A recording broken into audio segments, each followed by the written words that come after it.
요즘 많이 쓰는 말이 코칭이라고 하는 말이 있죠. 그래서 뭐 아이들로부터 우리 직장 다니는 사람들 다 이 코칭이라는 단어를 많이 쓰는데, 이 코칭이라는 단어가 사전적 의미를 보니까 개인이 지닌 능력을 최대한 발휘하여 목표를 이룰 수 있도록 돕는 일, 뭐 충분히 이해가 가죠. 근데 이 코칭은 1500년도에 헝가리의 이 도시 하나가 코츠라고 하는 도시가 있었는데요, 거기에 아주 이 사륜 마차가 굉장히 화려하게 만들어져서 그 마차를 그 탄 사람을 잘 이끌어 준다, 이제 이런 의미로 이게 영어로 코치가 코치로 이제 전환이 됐다라는 말이 있습니다. 이 중요한 거는 그 마차가 그 사람을 목적지에 이르는 데까지 잘 인도해 준다라는 거겠죠. 이제 이 마차가 마부로 변한 건데, 이때 이제 일어난 일이 신뢰죠. 이 마차를, 마부를 내가 얼마나 신뢰하느냐. 그러니까 코칭보다 또 중요한 것은 트러스트, 신뢰가 일어나야지 코칭을 받겠죠. 우리가 믿는다는 게 생각보다 쉽지는 않은 것 같아요.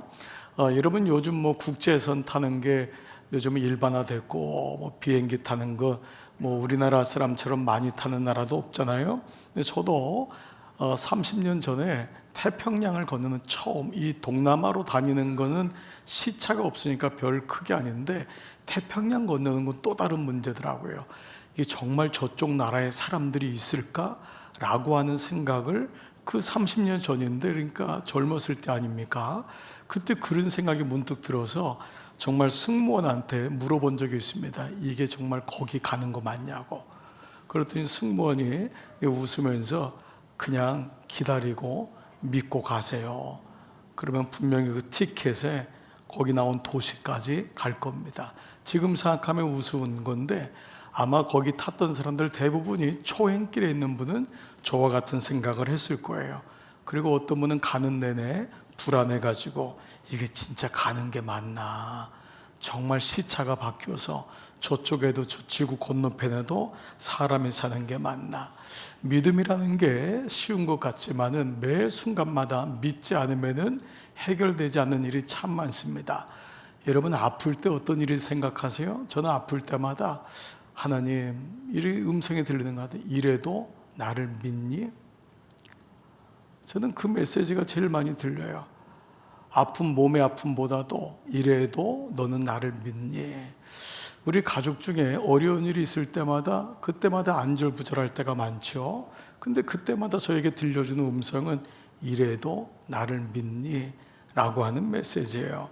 오늘부터 우리는 이제 마태복음을 이제 이미 며칠, 우리 엊그제부터 말씀을 봤지만 4월 9일까지 부활절까지 마태복음을 1장부터 마지막까지 묵상하게 되었습니다. 그러니까 이제 여러분은 4월 9일까지 마태복음을 묵상하게 되는데, 마태복음을 모르는 사람은 아무도 없지만은 마태복음을 제대로 아는 사람은 많지 않습니다. 그래서 오늘은 첫 시간이기도 하지만 왜 이 마태복음이 중요하고, 이 마태복음을 통해서 예수님은, 하나님은 우리에게 무엇을 말씀하고자 하시는 건가. 특별히 오늘까지 본문까지가 1장, 2장이 예수님의 탄생 이야기입니다. 그리고 내일부터는 세례 요한이 등장해요. 그러면 마태복음 1장, 2장은 왜 탄생 이야기를 시작하고 있을까? 그냥 우리는 지금까지 스토리로, 동방박사 스토리로 뭐 낙타, 목자, 별, 헤롯 이렇게 이해했지만, 구속사적으로 말씀을, 특별히 복음서를 알지 못하면 헛 믿는 것과 마찬가지일 정도로 우리는 위험한 믿음을 가질 수 있습니다. 자, 오늘 설날이지만 오늘 굉장히 여러분들에게 도전적인 메시지가 될 수 있을 거예요. 말씀이 이해가 안 되는 분도 몇 번 들으시고 오늘 영적인 옷깃을 여미고 말씀에 꼭 집중하셔서 여러분 따라오시기를 부탁을 드립니다. 자, 오늘 본문은 하나님의 인도, 그야말로 코칭을 받는 장면입니다. 그 코칭을 신뢰할 수 있는가, 이게 오늘의 말씀의 시작입니다. 먼저 오늘 말씀은 요셉을 인도하신 하나님의 코칭, 인도하심인데, 흔히 보편적 코칭, 혹은 이것을 우리의 언어로 말한다면 언약 위에 있는 은혜, 언약을 하셨고 보여지는 언약 가운데 있는 그 은혜라는 것입니다. 하나님이 내가 너를 도와줄 거야, 내가 물 가운데 불 가운데 갈지라도 너와 함께 할 거야, 언약하셨어요. 그 위에 보여지는 은혜라는 것입니다. 자, 13절 다 같이 시작. 그들이 떠난 후에 주의 사자가 요셉에게 현몽하여 이르되 헤롯이 아기를 찾아 죽이려 하니 일어나 아기와 그의 어머니를 데리고 애굽으로 피하여 내가 내게 이르기까지 거기 있으라 하시니. 이러한 하나님의 인도하심은 1장과 2장에 계속해서 등장합니다. 마가복음, 오늘 마태복음 1장 지난 엊그저께 19절 20절에도 가만히 끊고자 하여, 왜냐하면 마리아가 아기를 잉태한 거예요. 요셉 입장에서는 정말 뭐 부부관계도 안 했고 이미 부부도 아닌데 너무 놀라서 가만히 끊고자 했는데, 이 일을 생각할 때에 주의 사자가 현몽하여, 하나님의 코칭, 인도하심이 시작된 거예요. 그 하나님이 어떻게 인도를 하시냐, 이렇게 인도하시니까 요셉이 반응을 합니다. 믿어요. 그 요셉이 어떻게 했냐, 14절 요셉이 일어나서 밤에, 그만큼 급박한 거죠. 그 밤에 꿈을 꿨어요. 주님이 보여주신 거예요. 아기와 그의 어머니를 데리고 애굽으로 떠나가. 그리고 1장에서도요, 1장 24절 요셉이 잠에서 깨어 일어나. 그러니까 하나님은 계속해서 코칭했고 요셉은 민감했던 거예요. 그러니까 잠자다가도 하나님의 메시지가 들렸던 거죠.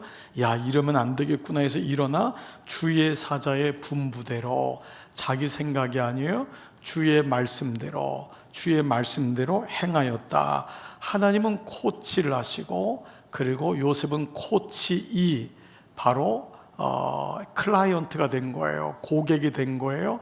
그의 말씀을 듣는 자가 돼서 코치이가 돼가지고 그의 말씀에 반응하고 있죠. 자, 그런데 왜 마태복음은 계속해서 이것을 말하고 있을까? 한낮 어떤 꿈을 꿨더니 화를 면했다. 그날 무언가 찝찝했는데 그날 이렇게 했더니 자동차 사고를 면했다. 내가 그 아이한테 얘기했더니 아이가 그렇게 해서 좋은 일이 일어났다. 이런 걸까요? 아닙니다.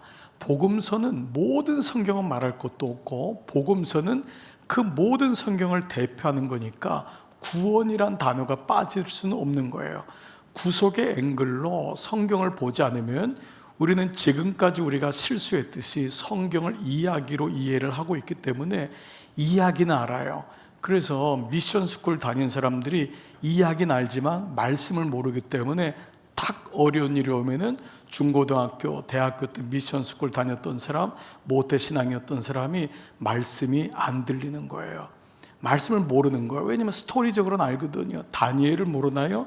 다윗을 알지요. 그러나 실상은 말씀을 몰라요. 구원의 메시지를 모르는 거예요. 그래서 이것은 하나님께서 이미 준비하신 구속의 코칭이라고는 앵글로 봐야지만이 이 말씀, 특별히 예수님의 탄생을 어떻게 구속사적으로, 당시의 상황이 오늘을 사는 우리에게는 어떻게 예수의 탄생과 예수의 사건, 죽음이, 구원이 내게 오는지를 알게 되죠. 자, 그러면서 저자 마태는 하나님의 이 인도하신 코칭을 호세아 11장 1절, 왜냐하면 마태복음의 1차 청취자, 독자는 유대인이거든요. 그 유대인들은 구약을 꿰고 있는 사람이거든요. 그래서 구약에 있는 호세아 11장 1절을 말하면서 이렇게 말해요. 15절 시작. 헤롯이 죽기까지 거기 있었니 이는 주께서 선지자를 통하여 말씀하신 바 애굽으로부터 내 아들을 불렀다 함을 이루려 하심이라. 자, 헤롯이 이렇게 오는데 죽기까지 있었어요. 근데 이것이 뭐라고 하죠? 선지자를 통하여, 이게 호세아예요. 호세아 선지자를 통하여 말씀하신 바. 그래서 여러분이 성경 관주가 있는 성경 보면은 여기에 기역 혹은 니은이 있고 그 밑에 호 11장 1절 이렇게 써져 있죠. 애굽으로부터 내 아들을 불렀다 함을 이루려 하심이라. 그러니까 예수님의 탄생은 우연한 것이 아니라 말씀을 통해서 계속 이루어진 성취라는 거죠. 자, 이것은 애굽으로부터 아들을 불렀다. 자, 여러분 이제 말씀이 조금 들리고 말씀이 묵상된 사람은 이 사건이 우연치 않게 마태복음을 묵상하기 전이었던 민수기의 주제였던 유월절 사건을 의미하는 것을 우리는 짐작하게 되는 거예요. 아, 애굽으로부터 내 아들을 불렀구나. 개인적으로는 모세를 부르고 집단적으로 공동체적으로는 이스라엘을 부르시는 거잖아요. 유월절이 뭐죠? 죽을 수밖에 없었는데, 다 죽었는데 실제로 나만 사는 거예요. 세상 사람들 어린 양 피로 발을 하는 거 우습게 여기고 농담으로 여겼는데 농으로 여겼던 사람 다 죽었어요. 그게 팩트예요. 그러나 그거를 믿었어요. 내가 믿든 사람들이 믿음을 하고 해서 믿으라고 해서 믿었든 우연찮게 믿었든 어설프게 믿었든 믿고 어린 양의 피를 발랐는데 그 사람이 살았어요. 이게 유월절입니다. 죽음의 재앙 앞에서 죽을 수밖에 없었는데 죽었더니 눈 떴는데 천국이에요. 나는 예수 믿은 것밖에 없어요. 그런데 눈 떴더니 천국이에요. 자, 이것을 잊고 살았던 거예요. 유월절 신앙을 잊고 살았어요. 그래서 요셉을 통하여 예수님을 그 헤롯으로부터 애굽에 피신가게 한 다음에 이것을 뭐라고 말씀하셨냐? 애굽으로부터 내 아들을 불렀다함을 이루려 함이니라. 자, 이런 면에서 오늘 본문을 정확하게 이해하기 위해서는 당시 예수님의 시대 속에서 왜 이 말씀을 하셨는가에 대한 상황이해가 필요합니다. 항상 텍스트는 컨텍스트 안에서 봐야 돼요. 이것이 성경을 묵상하는 자의적인 묵상이 안 되려면 배경에서 하나님이 왜 그 말씀을 주셨는가. 결국 이것은 유월절 신앙을 잃어버렸던 사건을 회심시키고 우리로 하여금 리마인드 시키는 것임을 알 수 있어요. 자, 여러분이 이미 사무엘상의 말씀에 다윗 왕 때 통합 이스라엘이 되어 그러나 얼마 못 가죠. 다윗 왕의 후손 솔로몬과 르호보암 여로보암 시대에 남북으로 갈라집니다. 북쪽으로 올라가고 남쪽으로 올라가서 남쪽에는 남유다, 유다와 베냐민 두 지파. 그러나 여기가 혈통 이게 이스라엘의 하나님 앞에 그래도 드려졌던 지파예요. 그래서 좀 늦게 망합니다. 이스라엘은 사마리아를 중심으로 해서 모였던 10지파, 사람은 많았지만 훨씬 더 음란했고 훨씬 더 우상을 많이 섬겼어요. 자, 그런데 그 두 나라가 북이스라엘부터 해서 차례로 다 망합니다. 그래서 나라를 잃어버려요. 그러면서 그 다음부터는 페르시아, 바벨론, 그 다음에 로마 제국까지 이르러서 남의 나라 밑에서 식민지 생활을 합니다. 자, 그런데 그 가운데 이 사람들은 유월절 신앙을 잊으면 안 되잖아요. 그게 이 사람들의 정체성인데, 그런데 그 시대 속에서 이 사람들이 하나님이 계획해 놓으신 구원의 계획을 자신들의 구원으로 뒤바꿔요. 그래서 구약의 마지막 말씀이 뭐죠? 말라기죠. 그렇죠? 말라기가 마지막 말씀이잖아요. 구약에요. 그러면 신약의 첫 번째 말씀인 순서적으로 마태복음, 원래는 이제 마가복음이 물론은 시간적으로 먼저지만은 복음서와 구약 사이에 있는 이 시대를 400년이라고 해요. 이걸 뭐냐면 중간사라고 합니다. 중간에 낀 이 중간사인데 다른 말로 하면 400년이라고 해서 애굽에 있었던 시간과 비슷하다 해서 애굽의 광야기, 혹은 이때 하나님 말씀이 안 들렸어요. 그래서 사일런트 피리어드, 바로 침묵기라는 말을 씁니다. 하나님의 음성이 안 들렸어요. 그래서 이 사람, 이건 이스라엘 입장에서예요. 선지자들이 아무도 없는 거예요. 그 다음에 최초의 선지자가 누구냐 하면 400년의 침묵을 깨고 광야에서 소리를 외치는, 광야에 소리 단 사람이 바로 내일부터 나오는 세례 요한인 거예요. 그러면 이 사람들은 이것을 중간기, 침묵기라고까지 얘기했는데 정말 하나님이 침묵하셨을까? 자, 여러분에게 여쭤볼게요. 하나님이 400년 동안 진짜 침묵하셨을까요? 아닙니다. 이거는 철저하게 이스라엘 입장에서 침묵기, 중간기라고 한 거예요. 왜 선지자가 없었냐? 이스라엘 놈들이 다 잡아 죽였어요.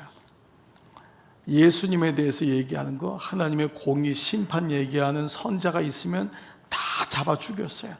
아무도 없는 거, 선자 씨가 마른 거예요. 그래서 이사야의 구루터기만 남았다. 구루터기만 남았다. 그 말씀이 성취가 돼버린 거예요. 400년 동안 얼마나 변질됐는지 6월절 사건만 얘기하면은 너희가 이러면 되느냐, 그런 선지자들 얘기하면 다 잡아 죽여버린 거예요.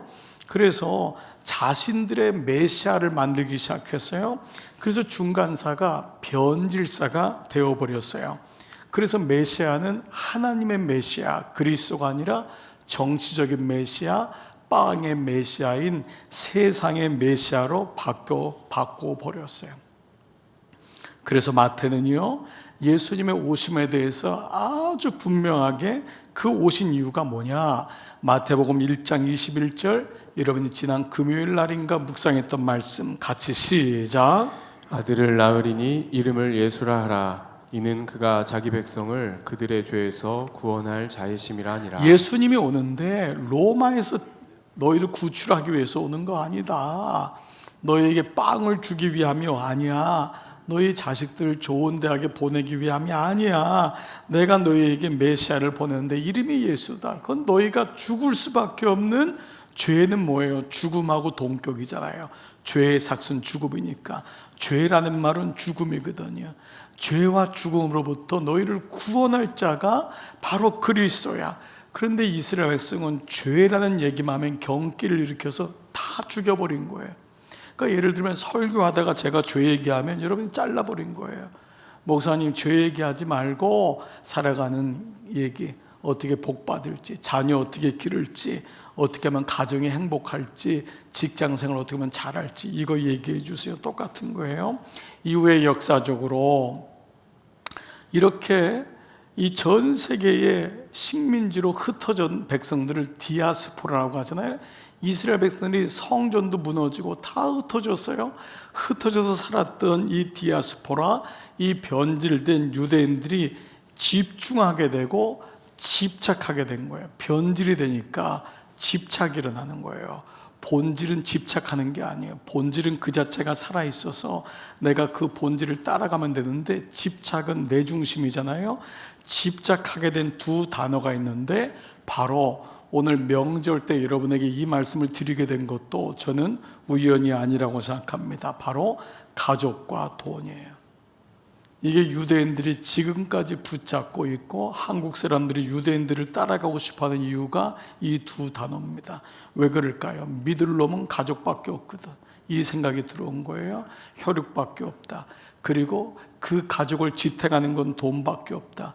여러분들은 유대인이 얼마나 구두쇠고 얼마나 돈 버는데 혈안이 됐는지로 알 거예요.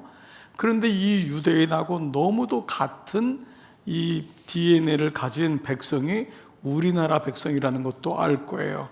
고난받는 백성이기 때문에 물론 그렇겠지만, 자, 얼핏 보면은 아주 현실적이고 합리적인 것처럼 보여요. 정말 믿을 건 가족밖에 없지. 그리고 돈이지. 이게 지금 뭐가 중요해? 라고 하는 것처럼 보이죠? 그런데 문제는 뭐냐? 여기에 유월절 신앙이 빠져버린 거예요. 이게 문제인 거예요. 유월절 신앙에 빠진 상태에서 가족과 돈이 그들의 삶의 집착의 대상이 된 거예요. 그런데 사회학자들에 의하면은 아주 비슷한 조합 현상이 우리나라에서 발견된다는 거, 이건 제 얘기가 아니에요. 전문가들의 얘기입니다. 우리나라 젊은이들에게 지금의 20, 30대예요. 여러분 이미 나이 든 50, 60, 70이 아니에요. 인생의 목적이 뭐냐 했더니 젊은 아이들이 행복, 자기 성취, 이게 아니라 1번이 돈이었어요. 돈을 버는 거. 이 먹고 살 만큼 됐는데도 대학 가는 이유가 뭐냐? 돈. 결혼의 이유도 뭐냐? 결국은 돈. 그래서 돈이 준비 안 돼서 결혼을 안 해요. 결과가 그렇게 된 거예요. 안 그런 사람도 있겠죠. 그런데 왜 돈을 버는 게 인생의 1순위냐 했더니, 순위가 놀랍게도 가족이 행복할 수 있으니까라고 하는 뜬금없는 대답이 나온 거예요. 이게 DNA입니다. 유대인들과 우리나라에게만 보이는, 우리나라 아이들, 20대 아이들, 30대 아이들 가난도 모르고 전쟁도 겪지 않았음에도 불구하고 DNA적으로 가족을 보호해야 된다고 하는 게 우리나라 사람 아이들에게도 마음이 있다는 거예요. 이게 우리나라와 유대인들 사이에만 보이는 구조라는 거예요. 자, 그런데 이것은 내가 예수님을 어떤 존재로 여기고 믿고 있느냐에 대한 아주 중요한 질문을 제기하고 있어요. 잘 들어보세요, 여러분. 언뜻 무슨 문제야, 가족과 돈을 중요시 여기는 게, 아닌 사람 나와봐 라고 할 수 있겠지만, 이런 유대인들에게 강화된 것이 바로 1장에부터 나오는 족보예요. 그래서 마태복음에서 마태는 의도적으로 족보를 건드려요. 왜냐하면 이것이 유대인들이 붙잡았던 인생의 목적이기 때문에. 그러나 그것은 구원의 계보가 아닌 거짓된 땅의 계보요, 조작된 계보예요. 우리 가정은 행복해, 그리고 돈을 벌어서 행복한 가정으로 만들면은 우리 가정의 지난 시간은 다 없어지는 거야. 우리 집에서 사자 들어가는 사람 한 명만 나오면은 우리 집은 완전히 개천에서 욕 나오는 거야. 똑같은 유대인의 마음속에도 이것이 있었어요. 족보에는 우수하고도 뛰어난 사람을 집어넣기 시작했어요. 여자들, 병든 사람, 객사한 사람, 실패한 사람은 족보에서 뺐어요. 하나님은 그래서 나의 가족과 돈을 위해 존재하는 황금마차, 코칭이 된 거예요. 하나님은 왜 필요하냐? 6월절 정신이 빠지고 나니까 하나님이 믿긴 믿어야 되겠는데, 뭐 하나는 믿어야 되겠는데, 이왕이면은 나의 가족과 돈을 위해 존재하는 황금마차. 리처드 헬버슨이라고 미국의 상원의 의원의 채플린이라는 목사님인데요, 이 사람 여러분 들어도 보셨겠지만 아주 중요한 포인트를 얘기했어요. 처음 초대교회 그 그리스도인들, 초대교회가 그리스, 헬라에서는 철학이 되었고, 로마에서는 제도가 되었고, 유럽에 가서는 문화가 되었고, 미국으로 가서는 기업이 되었다. 그런데 그 다음에 메시지는 우리에게 던져지는 거예요. 한국에 와서는 뭐가 됐을까? 한국에서는 기업 플러스 기복이 되었어요.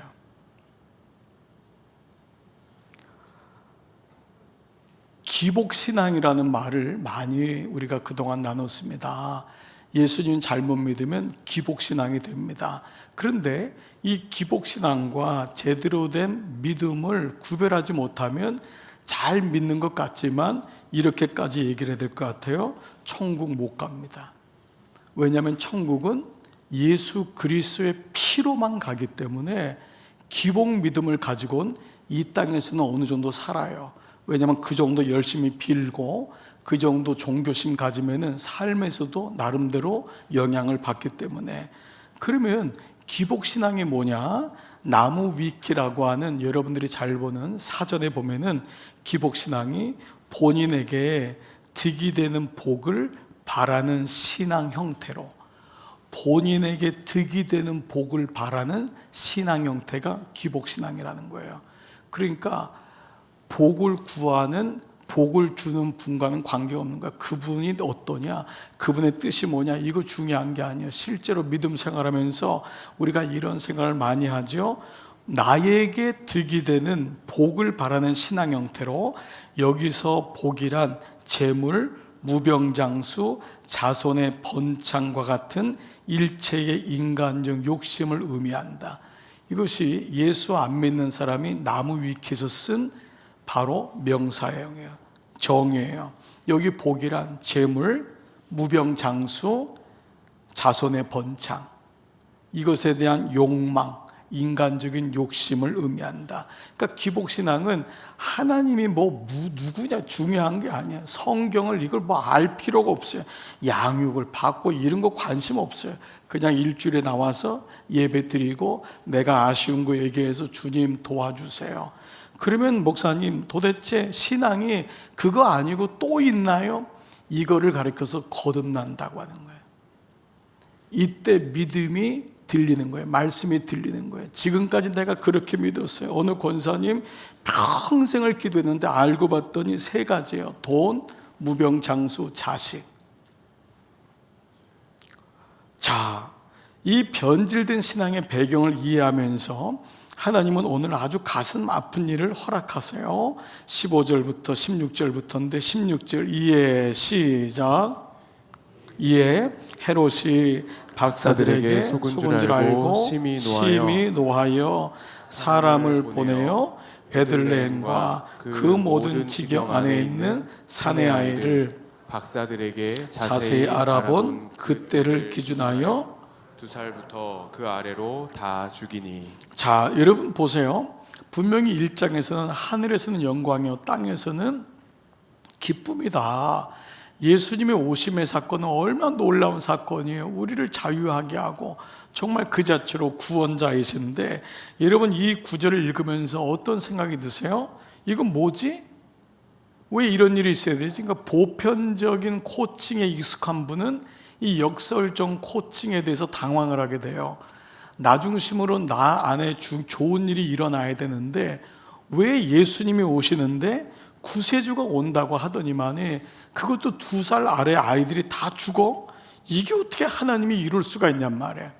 그러니까 우리가 보편적인 은총에 익숙한 사람은 역설적인 은총, 이거를 약속, 언약 뒤에 있는 은혜라고 하죠. 언약 위에 있는 은혜는 보여요. 우리의 삶이 보이는 거예요. 하나님 내 자녀를 이렇게 도우셨군요. 너무 감사해요. 하나님 그 말씀 나 잊지 않을게요. 두려워 말라. 나 안 두려워해요. 이게 언약 위에의 은혜예요. 그런데 또 하나의 은혜가 있는데 언약 뒤에의 은혜예요. 이거는 도통 쉽게 보이지 않아요. 깨달아지질 않아요. 왜 이런 암이 걸려야 돼요? 왜 내 자녀가 갑자기 생사를 이렇게 헤매야 돼요? 역설적 코칭, 약속 뒤의 은혜예요. 그러니까 이 사건이 이해가 안 되는 거예요, 우리로서는. 왜냐하면 기복적인 믿음을 가졌기 때문에 유대인들에게 이 사건이 이해가 안 되죠. 메시아는 이렇게 오면 안 돼요. 말 타고 와서 로마 병정들 다 휩쓸고 2살이 아니라 80살까지 있는 모든 사람을 구원해야 돼요. 예수님 오심이 축복 가운데 이루어져야 될 때인데, 근데 예수님의 오심은 때가 참해.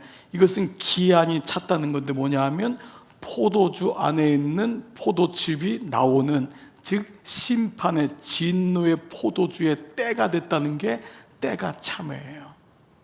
이 때가 참해는 선한 일이 많이 일어서의 때가 참해가 아니라 이 인간들의 심판의 때가, 도무지 혼돈과 공허와 흑암을 더 이상 방관할 수 없을 정도로 이스라엘 백성들이 변질되어서 더 이상은 안 되겠길래 주님의 때 안에서 빛이 임하신 거예요. 자, 이것을 요한복음, 마태, 마가, 누가, 공간복음을 가장 종합적으로 영적으로 해석한 요한복음의 1장 서두에서 뭐라고 하는지 들어보세요. 요한복음 1장 9절로 13절, 참빛 곧 세상에 와서 각 사람에게 비추는 빛이 있었나니. 지금까지는 다 자기가 빛인 줄 알고 살아왔단 말이에요. 또 로마가 빛이라고 여겼어. 로마에 빌붙어서 살았어요. 그런데 진짜 빛이 와서 각 사람에게 비추는 빛이 있었나니 세상의 그를 알지 못하였고, 세상의 기복적인 믿음, 보편적인 은총에 머물러 있는 사람은 이 세상의 그를 알지 못하였고, 자기 땅에 오매 자기 백성이 영접하지 아니하였으나 이는 혈통으로나 족보로나 너희가 그렇게 자랑하는 조작되고 편집된 거짓 족보로나 육정, 가족으로나 사람의 뜻으로 나지 아니하고. 이것이 마태복음 1장 2장에 나오는 예수님의 탄생의 말씀을 가장 정확하게 말씀하고 있는 거예요. 왜 마태가 족보를 건들 수 있을까요?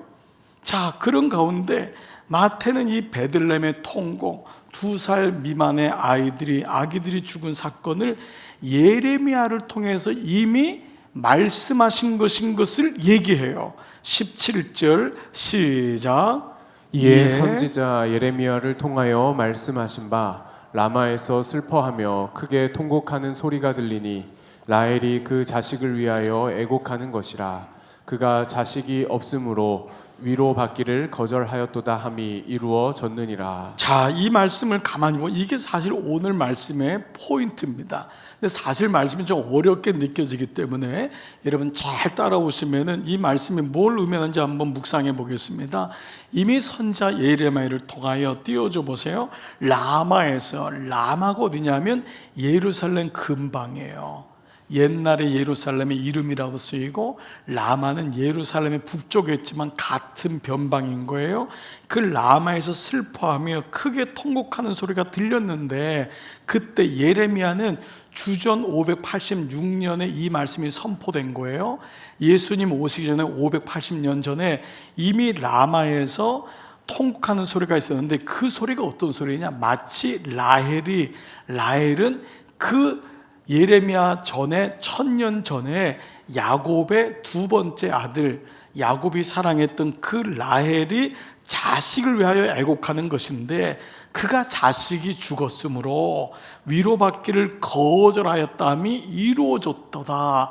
그러면서 그 당시 베들레헴에서 2살 미만의 자기 자식을 잃은 부모의 슬픔을 이렇게 얘기를 한 거예요. 얼마나 기가 막힌 일이 일어났냐.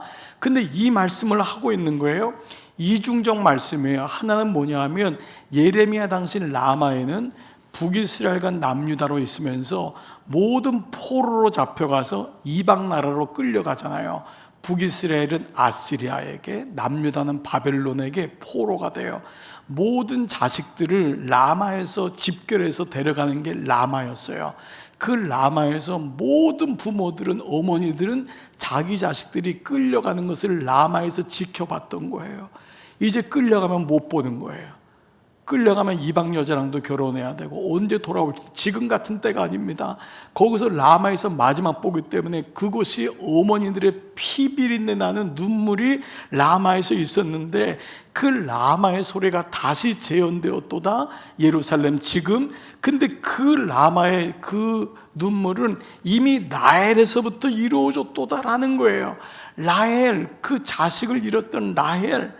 왜 하나님은 예수님을 오심으로 인해서 2살 아래의 아이들의 죽음을 허용하시고 이 애통이 선지자 예레미야의 자식 이름과 또 야곱의 아내였던 라헬의 애곡대에 보여주신 것이라고 했을까? 자, 그만큼 자식 잃은 것은 진짜 피눈물 나는 일이다, 이것을 얘기하기 위해서 그일까요? 아니라는 것입니다. 예레미야 때와 더 오래전인 라헬 때에도 같은 일이 일어났지만 여전히 자식을 위한 피눈물에만 멈춰 있는 자신의 가족과 이 아들이 없은 다음에 집이 어떻게 무너지는가에 대한 세상적인 가치에만 머물러 있었던 그 사건이 오늘날 그리스도에게는 어떻게 묵상되는지를 오늘 말씀을 통해 한번 연결을 지어보는 거예요. 자, 먼저요, 2살 아래의 아기들의 죽음으로 이끄는 헤롯의 분노를 먼저 보게 됩니다. 자, 이 헤롯의 분노는 이 땅이 어떠한지를 명확히 보여줘요. 아직도 우리는 이 세상을 모르는 그리스도인들이 너무 많아요. 죄 많은 이 세상은 내 집 아니네, 저 천국이 내 집이네, 이런 얘기들이 이제는 옛날 얘기로 이 땅에 조금이라도 더 오래 살고 싶어하는 그리스도인들이 왜 이렇게도 많아졌는지 몰라요. 근데 가만히 보세요. 세상을 알지 못해요. 세상이 어떠하다는 게, 세상의 헤롯이라는 것을 알지 못해요. 그래서 우리가 이미 묵상했던 씨 뿌리는 비유에 4가지 땅이 나오는데 길가 땅, 돌짝 땅, 그리고 가시덤불 땅, 그리고 좋은 땅인데 이건 워낙 4가지 비유가 아니에요. 바로 처음에 길가, 돌짝, 가시덤불이 카르디아, 하나님이 없는 저주받은 땅, 죄로 인한 땅이고, 이 땅에 씨가 떨어져서 죽음으로 인하여 변화된 땅이 좋은 땅이에요. 그 좋은 땅은 하나님의 의롭게 여기셔서 좋은 땅이 된 거지, 내가 좋은 땅이 되자, 그래서 4가지 땅 중에 어떤 땅을 선택할 것이냐가 성경을 가장 오해하고 있는, 그래서 예수님의 이 비유를 모르기 때문에 예수님의 오심을 명확히 알 수 없는 자기의 행위에 믿음이 될 수 있음을 말하는 거예요. 즉 이 땅에 좋은 땅은 없어요. 모든 땅은 헤롯의 분노 가운데 있는 땅임을 말하면서 그 땅에 씨가 떨어짐으로 인하여 거기서 구원받는 좋은 땅이 이루어짐을 얘기해요. 헤롯의 분노가 있는 이 카르디아, 이 한가운데로 예수님이 오셨다는 거예요. 이게 첫 번째입니다. 그 헤롯의 분노는 새삼스러운 게 아니에요. 2살 미만의 자녀를 죽인 게 깜짝 놀랄 일이 아니에요. 지금도 수 없는 사람들이 한 사람의 잘못된 정치인이 수많은 젊은이들을 저 러시아와 우크라이나에도 몇십만 명이 죽어가고 있는 게 지금 일어나고 있는 일이라고요. 보세요. 동시에 2살 아래 아이들의 죽음은, 이 말씀은 뭐냐면 자의적인 죄로 인한 죽음이 아니라는 거예요. 2살 미만은 죄를 분별해서 지을 수 있는 게 아니에요. 이건 자의적인 죄가 아니라 인간 존재가 죽을 수밖에 없는 존재라는 것에 대한 말씀인 거예요.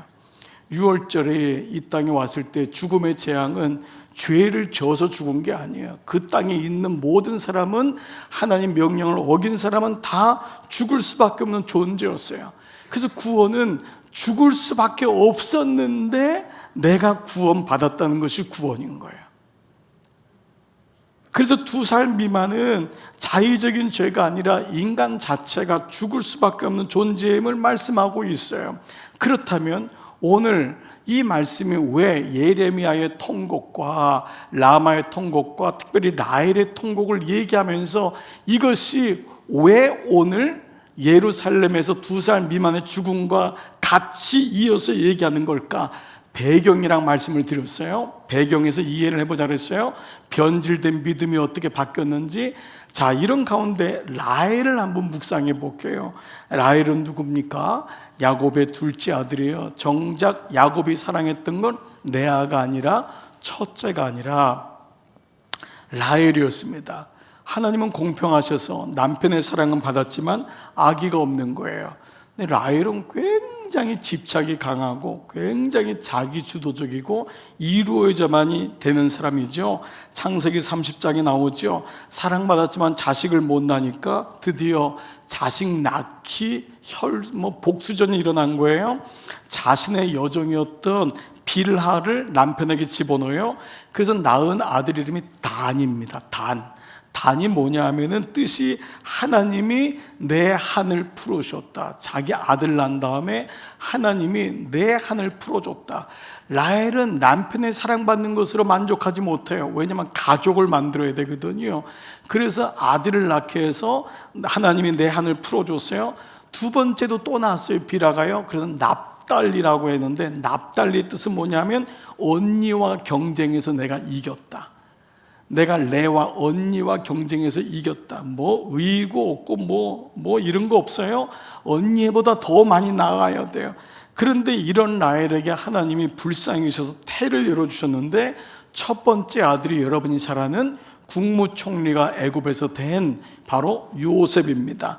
근데 요셉의 뜻이 뭐냐? 좋은 뜻이 아니에요. 내게 아들을 더 주십시오. 요셉으로 만족이 안 됩니다. Give me another son. 나에게 또 다른 아들을 주십시오가 요셉입니다.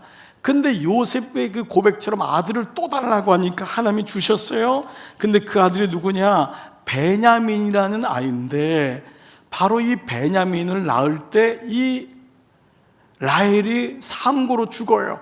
그러면서 베노니라고 해요. 베노니 뭐냐면 슬프도다, 슬픔의 아들. 너 때문에 내가 죽는구나.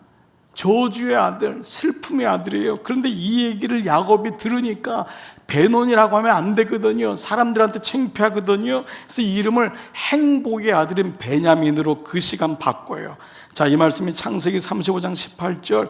그가 바로 라헬이 죽게 되어 그의 혼이 떠나려 할 때에 아들의 이름을 베논이, 저주의 아들, 슬픔의 아들 이라고 불렀으나 그의 아버지는 그를 베냐민, 이름을 사람들이 헷갈리게, 그런 적 없다, 이 아이는 베냐민이다, 행복의 아들이다라고 불렀던 거예요. 그리고 라헬이 죽고 장사된 게 그 다음 구절에 바로 베들레헴인 거예요. 이 베들레헴에서 똑같은 일이 일어난 거예요. 이 배경에서 오늘 18절을 다시 봐보세요. 라마에서 슬퍼하며 크게 통곡하는 소리가 들리니 라헬이 그 자식을 위하여 애곡하는 것이라. 그가 자식이 죽었으므로 위로받기를 거절하였도다. 물론 이해가 돼요. 자식을 잃은 부모가 하나님이 뭐라고 얘기하는들 이해가 되겠어요? 위로받기를 거절하였도다. 근데 이 위로받기를 거절하였도다가 바로 그 당시 모든 이스라엘 백성들의 마음, 하나님 딴 거 필요 없어요. 가족과 돈이면 돼요. 다른 거 말씀하지 마세요. 나는 용서가 안 돼요. 내 자식을 데려가다니, 내 아이에게 이런 일이 있다니. 라헬에게 있어서 하나님은 자식을 낳기 위한 하나님이었고, 그런 자식의 땅의 부요, 땅의 성공을 위해서 세상에 무엇이든지 할 수 있는 어머니였던 거예요. 라헬은 기도하는 요정으로 들려지고 라헬은 이스라엘의 어머니로도 사실은 불려져요. 그러나 그의 내면에는 하나님의 위로조차도 거절하였던 땅의 어머니인 모형이에요. 이스라엘 백성의 모습인 거예요. 오늘 우리는 왜 이 구절이 있어야 되는가? 하나님이 오시면 그냥 오시지 2살 미만의 아이를 죽임으로 어머니들에게 피눈물 나게 하시는 하나님, 이게 우리가 알고 있는 보편적인 코칭인데 하나님은 이 코칭이 아닌 역설적인 코칭을 가지고 우리에게 말씀하세요. 뭐냐? 지금까지 가지고 온 너의 믿음의 실체가 뭐냐인지를 묻는 거예요. 그리고 어떤 믿음으로 살아가야 되는지를 묻고 있는 거예요. 왜 마태복음의 오심, 예수님의 오심은 족보로 시작하고 있을까요? 너가 자랑하고 싶은 게 뭐냐라는 거예요. 그래서 우리 교회는 간증을 안 세우는 이유 중에 그 간증은 말씀이 들린 사람 간증, 우리 가정의 예배가 시작된 간증, 그리고 하나님이 어떻게 나의 고난 속에서 역사하시는가의 간증, 이게 진짜 그리스도의 간증이지 예수 믿고 집 샀고 예수 믿고 땅 샀고 예수 잘 믿어서 40일 했더니 아이가 좋은 대학에 갔고 내 남편이 병에서부터 나왔다, 이것은 아니라는 거예요. 너가 자랑하고 싶은 게 뭐냐? 육적인 족보, 자식 아니냔 말이에요. 우리의 민낯을 보여주는 거예요. 자식이 안 되면 예수 잘못 믿은 것 같고, 자식 잘 된 사람이 꼭 마치 교회에서 성공적인 믿음을 가진 것처럼 보여지는 믿음. 제가 우리 교회 안에 새가족들이 언제부터인가 오시면서 장로님들하고 이런 얘기를 나눴어요. 장로님들 섞여야 됩니다. 한번 섞여야 됩니다. 우리 교회도 혹시 이 라헬 같은 믿음을 가진 사람이 좋은 믿음이라고 여겨지는 풍토가 있다면 바뀌어야 됩니다. 바뀌어서 뒤집히고 섞여야지만이 됩니다. 우리의 민낯이 뭐예요? 너가 다말 아니냐? 이게 족보 1장 아니에요? 너가 다말 아니냐? 네가 시아버지하고 관계한 다말 아니냐? 그렇게 네가 깨끗하냐? 네가 기생 라반이냐? 네 어머니가 기생 아니냐? 너 집안에 그런 사람 없냐? 라는 거잖아요. 너가 우리 아이 아내인 밧세바 아니냐? 무슨 남의 집에서 뭐 어땠다, 저 집에 어땠다. 네 안에 음란 덩어리인데 네가 그렇게 윤리적이고 도덕적이냐? 이것을 깨부수는 게 족보, 가족을 깨부수는 게 1장인 거예요. 예레미야 당시 이스라엘 백성들의 마음은, 또 라헬의 마음은 오직 자식밖에 없었던 거예요. 하나님은 2살 아이 미만의 자의적인 죄가 아님에도 불구하고 인생이 어떠한 인생인지를, 죽을 수밖에 없는 인생인지를 보여주시면서 그 아이들의 생명을 포기하고 허락하시면서까지라도 하나님의 위로조차 거절하는 그들에게 구원의 소식을 알려주시는 거예요. 예레미야 3장 11절 15절이 오늘 이 말씀을 인용한 건데, 예레미야 31장 15절 여호와께서 이와 같이 말씀하시니라. 라마에서 슬퍼하며 통곡하는 소리가 들리니 라헬이 그 자식 때문에 애곡하는 것이라. 그가 자식이 없어져서 위로받기를 거절하는도다. 이 말씀을 라마의 슬픔을 얘기하는데, 근데 그 다음 구절이 뭐냐? 항상 그랬죠. 은혜 뒤에, 약속 뒤에 있는 은혜를 봐야 되는데 이스라엘 백성은 눈에 보이는 자식하고 돈밖에 안 보이니까 그 다음 구절이 안 보이는 거예요.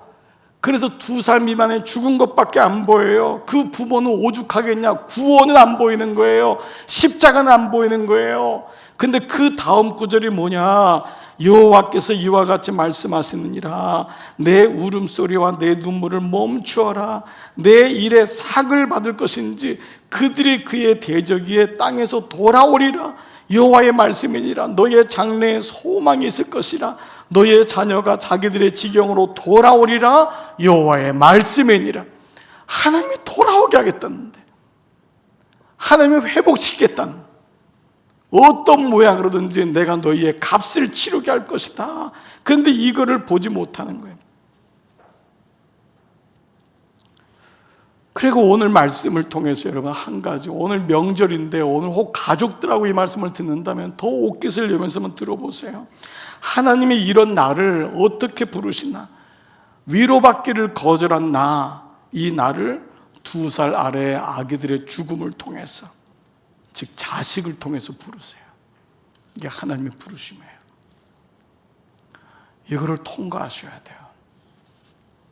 내 손에 쥐고 있고 내 마음대로 할 수 있는 그 아이를 내려놓고 주님 앞에 드리지 않는 이상 우리는 지금도 하나님의 위로를 거절하는, 온전한 구원은 이루어지지 않는 거예요. 그래서 이 말씀이 묵상될 때 비로소 이 거절받기를 거절하는 라헬이 바로 나였구나. 나의 믿음의 정체가 드러나는 거예요. 자, 말씀을 마무리해 볼게요. 그러면 어떻게 살아야 될까요? 여기 회복의 순서에 대한 아주 중요한 원리가 있습니다. 회복의 순서에는 그냥 하는 게 아니라 원리 순서가 있어요. 그게 뭐냐? 절망, and then 기쁨이에요. 절망, 그리고 그 다음에 기쁨. 세상은 이 순서가 이렇지 않아요. 세상은 뭐냐? 먼저 기쁨을 줘요. 말초적인 기쁨을 주고 쾌락을 줘요. 야, 이거 먹어봐라. 쾌락이 올 거다. 너 이거 해봐. 너 집 나가봐. 다른 여자랑 어떻게 남자랑 해봐. 기쁨이 올 거야. 일단 돈 먼저 챙겨. 기쁨이 와. 그런데 그 다음에 결국은 죽여요. 여러분, 이게 해로우셔요. 이거를 보지 못하면은 늘 말초적인 거, 늘 육적인 거, 그 눈앞에 있는 자식이 죽었는데 위로받기를 거절하는 그 자식을 누가 줬어요? 하나님이 주셨는데 하나님 필요 없는 거예요. 일단 내 자식이 살아야지. 일단 내가 잘 돼야지. 무슨 구원이 필요해? 무슨 교회가 필요해? 그러니까 사실은 믿음의 본체가 뭐냐면 이게 우리 약함이기도 한데, 우리가 약하다고 말씀의 본질을 놓칠 수는 없잖아요. 기복적으로 계속 믿을 수는 없잖아요. 하나님이 분명히 말씀하시는데, 그래서 회복과 구원의 순서는 반대인데 여러분들이 이미 익혀드렸던 절망해야 소망합니다. 이거예요. 이게 그리스도 안에서 나에 대해서 절망해야 돼. 이게 예배인 거예요. 말씀 앞에서 내가 비춰주면 나에 대해 절망해야지만이 그때 그리스도가 보여요. 내가 이만하니까 괜찮다. 절대 말씀 안 들려요. 그러니까 여러분들이 예배 시간 오는 거는 허리를 숙이고, 성전에 들어오는 문은 다 좁은 문이라고 하잖아요. 왜 좁은 문이죠? 고개를 숙여야지 오는 문이니까. 빳빳하게 서가지고 들어오는 문이 아니에요. 거긴 다 고개를 숙이고 들어와야 되는 거예요. 주님, 나에 대해서 절망합니다. 여러분들이 한 주간 동안 경험하는 건 뭐냐 하면 승리한 걸 경험하는 것이 아니라 절망을 경험해야 돼요. 진짜 안 되는구나. 진짜 안 되는구나. 내 인생 지지리도 안 되는구나. 이렇게 안 되는 게 내 인생이야. 그때 구원이 오는 거예요. 그것이 아니면은 여러분 잘된 걸 가지고 들어올 때 그리스도는 없어지고 작아져요. 여러분 나중에 변질돼요. 내가 꿈꾸던 자식에게 절망하셔야 돼요. 드라마 같은 일이 우리 가정에 임했다고요? 다 임한다니까요. 자기 자식 자랑할 사람 아무도 없는 거예요. 결국 모든 부모는 자식이 절망하게 돼 있어요. 이거를 영적으로 깨닫는 사람과 이걸 아직도 모르고 기대하는 사람이 다를 뿐이에요. 행복할 거라고 믿었던 가족에게 배신당하고 절망할 때 그리스도가 보이는 거예요. 오늘 명절인데 하나님이 왜 이 말씀을 주시는가, 나도 아주 이 말씀 준비하면서 힘들었어요. 그런데 하나님이 이 말씀을 주시니까 라마에서 우는 그 애통의 소리가, 그 라헬의 애통의 소리가 하나님의 위로조차 거절하는 믿음이 되어버린다면은 우리의 믿음은 거짓말이에요. 잘못 믿는 거예요. 그러니까 여러분들이 예배 시간 오는 거는 고개를 숙이고 성전에 들어오는 문은 다 좁은 문이라고 하잖아요. 왜 좁은 문이죠? 고개를 숙여야지 오는 문이니까. 빳빳하게 서가지고 들어오는 문이 아니에요. 그때 예수님 보이는 거예요. 나를 안전하게 내 노후를 나를 보장해주고 돈에 대해서 절망해야지만이 결국은 그 다음 세계인 구원에 대한 눈을 뜨는 거예요. 돈이 많으면 구원이 없다고 하는 분도 있어요. 이 땅에서 세상 조금 더 살고 좋은 것만 마시고 예수님 안 보이는 거예요. 그래서 2살 아래의 아이들의 죽은 현상 가지고 하나님의 구원을 판단하시면 안 돼요. 내 손에서 배논이라고 해서라도 하나님의 위로를 거절하면 안 돼요. 자식들이 내 마음대로 안 돼서 배논이하고 그거를 우겨 싸가지고 베냐민이라고 우기지 마세요.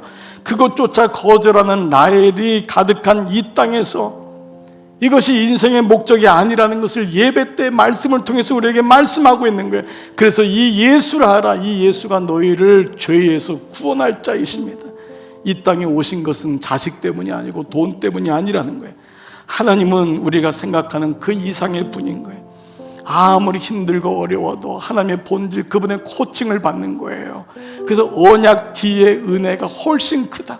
언약 위에 보이는 코칭, 보편적인 코칭도 있지만 보여지지 않는 하나님의 속내, 그분의 마음이 무엇일까를 말씀을 통해서 부단히 묵상하고 익힐 때만이 보여지지 아니하는 하나님의 그 하나님의 인도하심에 우리는 순종하게 되는 거예요. 성경은 이것을 오래 참음이라고 해요. 오래 참음이 영어로 long suffering, long 긴데 suffering, 고난이 길다가 오래 참음이래요. 그것을 인내라고도 말해요. 오래 참는 건 그냥 참는 게 아니에요. 그것은 long suffering, 오랫동안 하나님의 뜻이 무엇인지를 모르지만 묵묵히 걸어가는 거예요. 한 신학자가 이런 얘기를 했어요. 인내는 하나님께로 가는 레드 카펫이다. 그곳에서 인내하는데, 하나님을 바라보는데 결국 그것이 하나님께로 인도하는 레드 카펫이래요. 여러분은 이런 하나님을 믿을 수 있으세요? 자녀가 안 되기 때문에, 돈 때문에 자녀 잘 되면 또 없어졌다가, 자녀 안 되면 또 나오는 믿음이에요. 돈 있으면 또 내 마음대로 살다가 돈 떨어지면 또 나오는 믿음이에요. 하나님의 위로조차 거절하고 있는 사람이 누구입니까? 하나님은 이런 우리를 오늘 예수님의 탄생 말씀을 통하여 복음이 무엇인가에 눈을 뜨게, 이것이 마태복음 4월 9일까지 처절하게 매일마다 묵상하고 또 묵상하고 깊이 있게 하나님 말씀을 보면서 이게 진짜 복음이군요. 나는 이 복음을 믿습니다. 나는 이 복음을 믿습니다. 주님, 병들어도 나를 믿을 수 있니? 믿습니다. 이래도 나를 믿을 수 있니? 믿습니다. 그 믿음이 여러분 삶에 세워지는 이번 한 주, 또 그래서 오히려 정말 우리 가족에게 예수밖에 없구나, 예수가 필요하구나, 오히려 역설적인 믿음을 가지고 이번 한 주도 여러분 넉넉히 살아가시는 여러분 되시기를 축복합니다. 아멘. 여러분 이 시간 성경 닫으시고 다 자리에서 한번 일어나 보시겠습니다. 다 자리에서 일어나셔서 우리 주님의 음성을 들어보시기 바랍니다. 주님께서 내게 뭐라고 말씀하시는지, 왜 우리에게 약속 뒤에 은혜를 주시고 지금은 보이지 않지만 이래도 나를 믿을 수 있니? 하나님의 음성을 듣고 이 찬양을 같이 고백하십시다. 저는 여러분들의 고백이 되길 바랍니다. 힘들고 지쳐 낭만하고 넘어져 일어날 힘 전혀 없을 때에 조용히 다가와 손잡아 주시며 나에게 말씀하시네.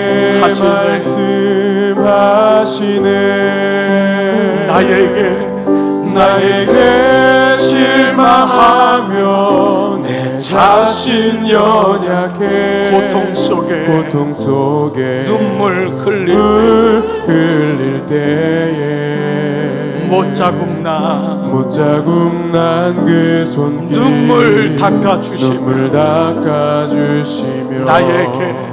나에게 말씀하시네. 여러분 주님의 음성을 들어보세요.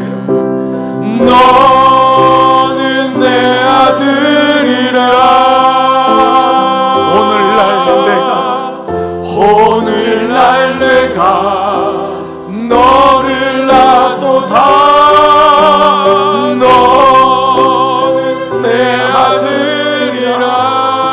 나의 사랑은 나의 사랑하는 내 아들이라. 너는 내 아들이라.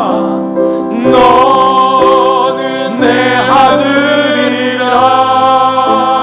오늘날 내가 너를 놔도다. 너는 내 아들이라. 나의 사랑하는 내 아들이라. 오늘 이 말씀 기억하며 주님이 여러분을 이렇게 부르십니다. 주님, 내 믿음이 나의 무엇을 위한 믿음이 되지 않게 하시고, 이 예배를 통하여 하나님, 내가 그래도 하나님 내가 믿습니다. 내가 하나님 바라봅니다.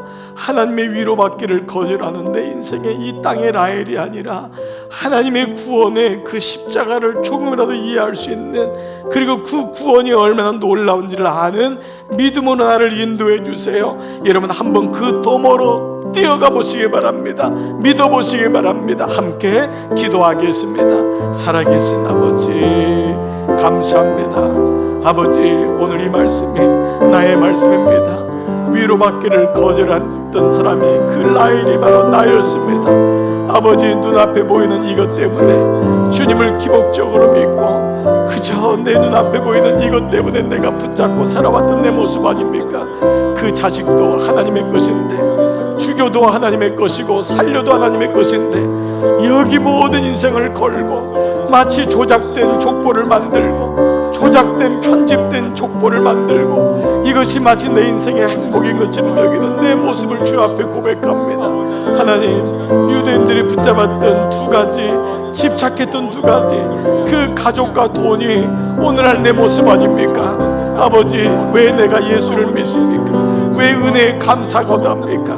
자식, 그리고 이놈의 돈, 이것 때문에는 내 인생이 마치 성공한 것 같고, 주님, 이것이 내 인생을 코칭하는 것 같아서 유대인들의 변질된 믿음이 오늘 우리 교회 안에도, 한국교회 안에 너무 많이 들어와서 도무지 말씀과는 관계없고 그냥 아멘만 소리 지르지, 하나님 그것이 무엇을 의미하는지 알지 못하고, 말씀을 통해서 예수님 내게 말씀하신 복음이 무엇인지를 알지 못하니까, 하나님 복음에 미친 자가 아니고 복음에 붙들린 자가 아니고 기복에 미쳐버렸습니다. 기복에 미친 주술적 기독교가 돼버렸습니다. 한국교회 교인들이 이렇게 많고 교회가 이렇게 많지만은 다 자기가 믿고 싶어하는 것, 내게 득이 되고 내게 복이 되는 것을 절대자를 통하여 이루고 싶어하는 인간의 욕망이 얼마나 있습니까? 아버지, 이 시간 나를 부인하지 않고는, 아버지, 이런 주님이 보이지도 않고 말씀이 들리지도 않아서 묵상하는 교인들은 없고 양육받는 교인들은 없고, 그냥 와서 내 맘대로 믿다가 내 수 틀리면 또 안 믿고, 이런 것이 반복되는 것이 믿음이 아닙니까? 주님, 나의 믿음의 정체는 무엇입니까? 나의 믿음의 본질은 무엇입니까? 내가 지금까지 믿는다고 하면서 달려온 것은 무엇입니까? 아버지, 오늘 그나마 그래도 여기 남은 자가 있고 여기 구루터기가 있습니다. 여기 하나님의 말씀을 가진 사람이 있습니다. 그 수많은 고난을 통과했는데도 여기 와서 예배드리는 종들이 있습니다. 그렇게 몸이 아프고 그렇게 힘들고 그렇게 절망했는데도 주님 앞에 나오는 종들이 있습니다. 아버지, 이 말씀이 들리게 해주세요. 절망해야지 소망한다는 사실을 깨닫게 해주세요. 아버지, 싸구려 복음에 흔들려 잘됐다고만 얘기하고 고맙다고만 얘기하고, 아닙니다.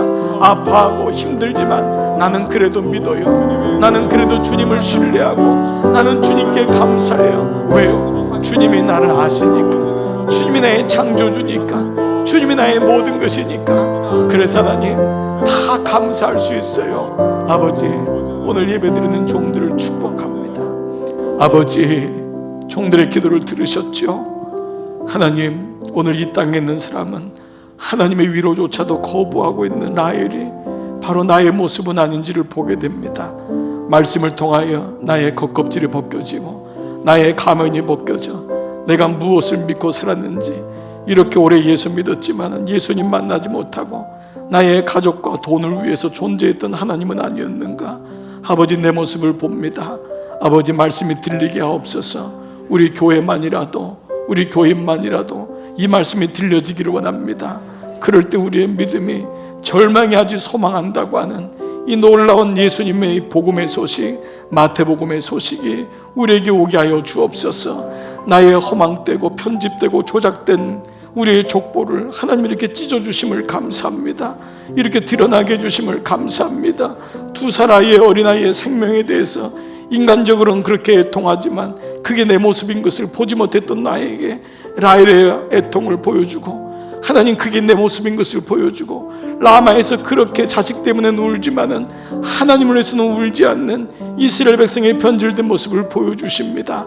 아버지, 이번 한 주간도 이 은혜 가운데 살게 하시고, 특별히 명절 기간 가족들에게 주의 은총을 더하시고, 가족 위에 주님이 있음을 잊지 않게 하여 주옵소서. 성부와 성자와 성령의 은총이 머리 숙인 모든 종들 위에 이제로부터 영원토록 함께 하시기를 간절히 축원하옵나이다. 아멘.